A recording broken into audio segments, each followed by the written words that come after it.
Tomorrow morning at exactly 8:30 a.m., silver faces one of its biggest tests yet. Silver's holding near $65 at an extremely critical point, and tomorrow's CPI report could determine whether this breakout accelerates or completely reverses. If inflation comes in cooler than expected, the dollar could weaken, rate expectations could fall, and silver could explode higher. But if inflation comes in hot, silver could get slammed back down, and the timing couldn't be more intense. Today, Trump kept a major strike against Iran on the table. Traffic through the Strait of Hormuz has collapsed, and rising oil prices are keeping inflation fears elevated. Silver now has geopolitical drama, oil, inflation, and a massive economic report colliding all at the exact same time. By this time tomorrow, silver's breakout would either be confirmed or completely rejected. I guess we'll just have to wait and see. But in this video, let's go over more of the details so we know exactly what the possibilities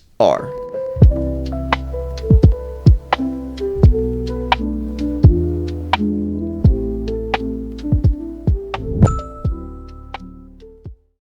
This is a silver wave analysis posted today from FX Pro. Silver, buy. Silver broke resistance zone, likely to rise to resistance level of $71.60. Silver recently broke the resistance zone between the resistance levels of 62.60, which is the top of the previous wave from July, and the 50% Fibonacci correction of the downward impulse from June. The breakout of this resistance zone greatly accelerated the active impulse wave C of the ABC correction from the middle of July. Given the strength of the active impulse from wave C, silver can be expected to rise to the next resistance level of $71.60. So a lot of people are saying that silver is going to continue to go upwards. This is another article that came out today from Forex.com. Gold and silver enter rare territory as breakouts accelerate.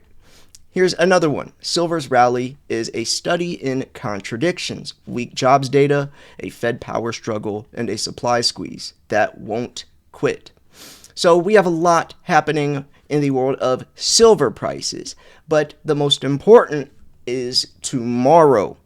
Like I mentioned in the introduction, 8:30 a.m., we have the CPI data, which is going to basically be the bearer of bad news or the bearer of good news. But regardless, expect a lot of volatility and mayhem. But I do want to cover some of these articles. I think the first article I want to cover, though, is, where's it at? This one. Why silver may be the better US CPI trade than gold. This came out yesterday. But of course, leading into tomorrow, it's interesting and it's important, of course, to look at this stuff. Oh, I must say as well, before we dive too deep into this video, make sure you subscribe if you guys want the newest, latest, most up-to-date recent information in the world of precious metals and what's going to happen for the next foreseeable future, because every single day I post and I will never miss a beat. You will always be kept in the loop, so subscribe. At least if I earn your subscription by the end of this video, then yeah. So, why silver may be the better US CPI trade than gold. TLDR, a weak jobs report already made the case for a Fed hold, but only Wednesday's CPI can confirm inflation is cooling too. And if it comes in soft without reviving growth fears, silver's dual identity as both a monetary and industrial metal could let it outrun gold. This is why, it's not why my name is Silver Slayer and not Gold Guy, but it has a lot to do with it, right? Silver's the best of both worlds. It's not just pegged to the monetary sector, right? Silver's not just pegged to inflation and CPI and the dollar index, right? Silver has something entirely different going for it, and that's the real reason, right? Silver's the most highly conductive metal for thermal conductivity, electricity, and light sensitivity. It's used in everything and anything you can possibly think of, especially as we advance in this new digital era. So, but gold doesn't. There's no gold shortage. Some gold is used in electronics. I used to scrap gold out of laptops and cell phones for fun, but silver is something extremely unique and extremely valuable. So why payrolls only told half the story. Last week's payroll shock was enough to send gold and silver sharply higher, but it wasn't enough to make the rest of the markets comfortable. That difference is important. Weak employment made another Fed hike much harder to defend, yet it did nothing to prove inflation problem has disappeared. Markets are therefore left with only half of the dovish case confirmed. The labor market is weakening, but the Fed still needs evidence that the price pressures are cooling. Wednesday's US CPI report could provide that missing half, and if it does, silver may have more to gain than gold. Now, like the other article mentioned, silver is going to likely go up. And he's doing this from ABC chart stuff. Like, this is not only just, and I feel like the best way to get a pulse on what the markets are going to do is not just look at one thing or the other thing, but combine them both. What's happening in the economy, what's happening geopolitically, fundamentally, and the charts. If you can combine all of that, then I think you get a better idea. Some people just look at charts or just look at, silver through the lens of gold, and they're kind of missing the bigger puzzle piece. So why silver has a second route higher that gold doesn't? Both metals would benefit from the same first-order reaction to softer inflation. Reduced Fed tightening risks would weigh on Treasury yields and the dollar, improving the monetary backdrop for precious metals. Silver, however, has another route higher. If softer CPI allows investors to price a Fed hold without simultaneously increasing recession fears, equities and broader risk sentiment should also strengthen. See, this matters because silver sits between a monetary metal and an industrial commodity. Both sides of the coin, pun intended, right? Gold benefits when yields and the dollar fall, while silver can benefit from those same forces and from a stronger cyclical outlook. So I think a lot of people are now realizing that $56, $57, that range was the actual bottom from the correction in January, the $121 high on January 29th. I think that pullback did finally kind of land and set ground at $57, and now we are going to start going back towards 100. Like a lot of, and I mean almost every single forecast or prediction from banks, all were saying the 70, 80, 90, 100, some even said $309 range. So yeah, I've been saying I think this is the time to buy because this might be the last time. I think the times of maybe even 50 anything dollar silver are long gone now. Might have missed a boat on that, but we're still in here for 60. If you would have in January, when most people were buying silver at 100 plus, if you would have told someone, hey, I can offer you silver for $65, you would do it in a heartbeat, just like that. But right now, it's harder to do that because we don't have the confirmation or validation that it could go back up, even though we all know that it will. This is another interesting article. Gold and silver break long-running downtrends. Macro headwinds ease as yields in the dollar retreat. 5-day gains unusually high relative to comparable periods. Momentum indicators continue to favor further upside.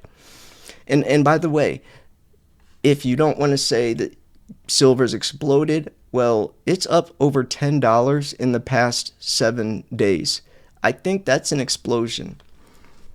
I hope people realize that's not normal. Precious, that's normal for some meme coin, some pump and dump, altcoin, but precious metals moving, it was $56 like 8 days ago to now $65, $66 just 8 days later. That's impressive, and that's not normal, but it just shows I guess the volatility and the severity of the situations we're in, which is why I keep hinting towards tomorrow at 8:30 a.m. when this information comes out, CPI data. It's going to be big. By this time tomorrow, we'll have a very good idea if this rally is going to continue or if things might pull back. So yeah, I also think this stuff has a very important touch to it. You know, there's more than one thing going on. Some push and pull silver to different degrees, but this is also something that a lot of people are paying attention to, as you should. Of course, the Strait has been probably the biggest hindrance on silver's price going back up from the correction.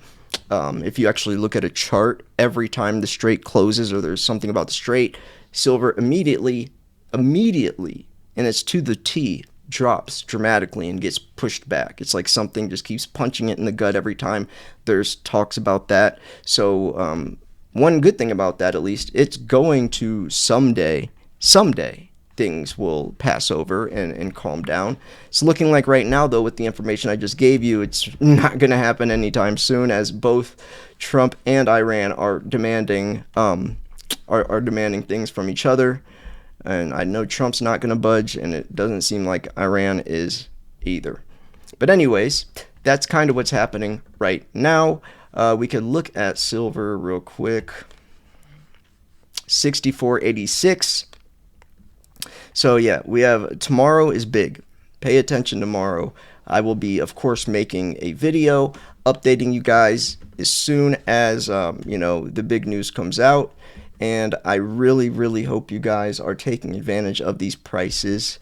If you guys do want precious metals at great prices from a trusted place, I'm affiliated with Miles Franklin. Andy Schectman, which is the CEO, is a good friend of mine. You guys can send an email to info@milesfranklin.com. Let them know Slayer sent you. That helps me out. They have weekly specials, massive inventory. You know, they will even match prices if you can find a better price somewhere else. Not from like some random eBay seller. We're talking about like major, precious metals dealers, not literally the cheapest price you can find from some random dude on eBay selling, But yeah, we'll price match as well. And, we're very trusted and reliable. Plus, support channels like myself and support Andy. We're the ones out here grinding to inform the public. A lot of these companies don't really care. And I can tell you that from experience, because I've had bad things happen before and it was a nightmare. But anyways, yeah, I'm going to wrap this video up here. I love you guys so much. Hopefully I earned your subscription by now. And go check out the video I posted earlier today as well. I think I'm going to start posting 2 videos a day, one in the morning and one at night. Who knows? It will always be at least one video at around, 6 p.m., 7 p.m. And then I'm going to try to start posting one around like 10 or 11 a.m. as well, just because there's so much information. I can't just squeeze it all in one video. But anyways, yeah, thank you guys so much for tuning in. This was Silver Slayer. I will see you guys tomorrow. Peace.